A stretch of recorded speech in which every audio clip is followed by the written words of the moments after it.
Hare Krishna. Real problems are easier to tackle than imaginary problems that are believed to be real. When a person is sleeping, we can wake up that person. But if a person is pretending to sleep, it is far more difficult to wake up such a person, because there is not the intention to wake up is not there. So in the first case, person is sleeping, but in the second case, the person wants to create an appearance of sleeping. This indicates how the desired reality can often trump the actual reality. Not in reality, but in our perception and in our response especially. So similarly, when we face problems in life, often the problems that we imagine are far bigger than the problems that we actually face. Perhaps the most dramatic thing that illustrates this is worry. At one level, to anticipate, to foresee future problems and to prepare for them is a sign of intelligence. In fact, that is what differentiates wise people from not so wise people, from foolish people. If we look at finances, wise people make sure that they don't just spend all the money that they earn, but that they save properly so that they prepare for a future. But suppose a person starts worrying so much about future financial security as to become paralyzed and become incapable of working now, then that would be not just stupid, that would be terrible, suicidal, we could say. Now, usually, we all, although we may have a lot of financial anxieties about the future, but we don't let it paralyze us so much as to stop doing our work today and stop earning today, because earning now is a necessity.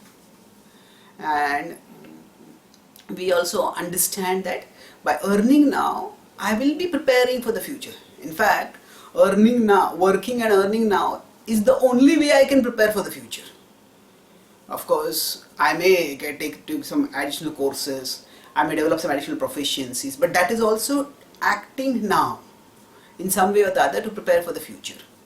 So, just as the way to deal with financial worries is by acting in the here and now, similarly, the same applies to whatever problems we may face. Many times we worry about things, and worry may not paralyze us physically, but it often renders us inept mentally. When we get too worried about things in the future, then our mind just goes on overdrive, and as it goes on overdrive, then we can't function, we can't think, we can't act, and thereby we waste our mental energy in thinking about future scenarios which may never come, and thus we may stay helplessly incapable of doing things.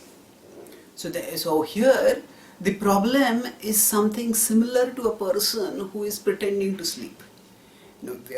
If we have a real problem right now, if say we are going along a road, crossing a road, and at that time we find that suddenly a vehicle is charging a high speed at us, then we will immediately take action. We'll just run to the other direction or run back to wherever we were, so that we can get out of the way. We'll do the right thing. But if we are safely at home and we get worried, oh, while crossing the road, if a vehicle comes and runs me down, what will I do? And if that lets us waste our energy, that makes us fearful, and we don't do anything practical, then we are depriving ourselves. The Bhagavad Gita talks about workers in the three modes of material nature, and it says that this sort of paranoia, this sort of imagining problems and letting that lead to real consequences in terms of getting paranoid, getting paralyzed, becoming inept. This characterizes the mode of ignorance. And ya swapnam bhayam shokam vishadam madameva cha vimunchati durmedha tuti sa partha tamasi. So here Krishna describes ya swapnam bhayam shokam, that shok, bhaya. So worrying too much about the future, bhaya. And that is a characteristic of dhiti, determination in the mode of ignorance.